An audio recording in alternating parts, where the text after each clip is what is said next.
जळगावमध्ये महायुतीतच आता दोस्तीत कुस्ती पाहायला मिळते। जळगावच्या 2 नगरपरिषदेवर शिवसेनेचा विजय झाला।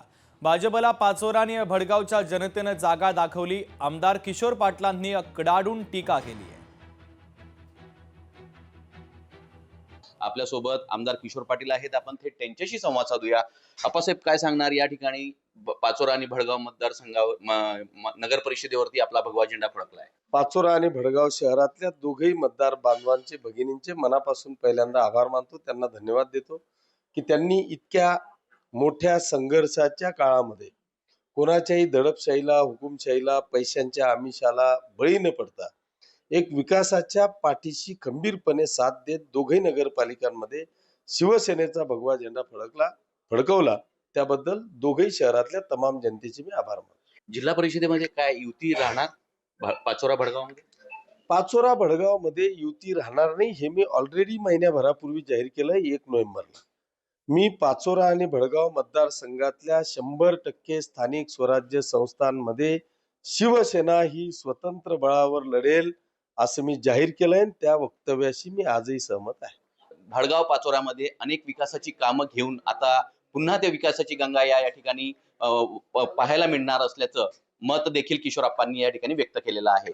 सुमित देशमुख, लोकशाही मराठी, जळगाव। नांदेडमधील वाघाळा महानगरपालिका निवडणुकीची रणधुमाळी सध्या सुरू आहे। ठाकरेंच्या सेनेच्या इच्छुक उमेदवारांच्या मुलाखतींना सुरुवात झाली आहे। काँग्रेस पक्षासोबत युतीबाबत चर्चा सुरू आहे। युती झाली नाही तर स्वबळावरती लढणार खासदार नागेश पाटील आष्टीकर यांनी महत्त्वाचं वक्तव्य केलं। युवकांना सगळ्यांना माहिती झालेलं आहे की ही जी काही आपल्या सत्ता आपल्या या राज्यामध्ये आहे ती कोण्या पद्धतीची सत्ता युवकांच्या हाताला काम आहे का, किंवा ज्या पद्धतीने हे गव्हर्नमेंट वागत आहे ते नीट चालली का। आता कसं आहे की युवकांनी हे सगळं पूर्ण हातात घेतलं पाहिजे आणि या महाराष्ट्राला, या आपल्या शहराला या लोकांनी वारंवार इतक्या दिवसापासून हे सत्ताधारी राज्य करत आहेत, त्याला थोडंसं प्रूव्ह करून नवीन लोकांना चान्स दिला पाहिजे। युवकांनी समोर आलं पाहिजे। चालू आहे, बैठक चालू आहे, बघू आता काय होतं ते चालू आहे। पण आम्ही आमच्या स्वबळावर सुद्धा आमची तयारी आहे। बदलापूरमधील भारतीय जनता पक्षामधील अंतर्गत वाद आता चव्हाट्यावर आलाय।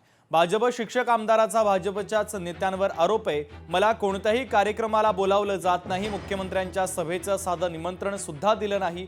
भाजपचे शिक्षक आमदार ज्ञानेश्वर म्हात्रे यांनी आता गंभीर आरोप केलेले आहेत। जशा निवडणुका लागल्या त्या निवडणुकीच्या दरम्यान संपूर्ण कोकणामध्ये जाऊन भारतीय जनता पार्टीच्या सर्व उमेदवारांचा प्रचार मी केलेला आहे। तुम्ही कोकणातल्या कोणत्याही, रत्नागिरीतल्या सगळ्या लोकांना आपण फोन करू शकता। एवढंच नाही तर पालघर जिल्ह्यामध्ये सुद्धा मी 4 दिवस त्या ठिकाणी थांबून सगळ्याच्या सगळ्या उमेदवारांचा प्रचार मी केला।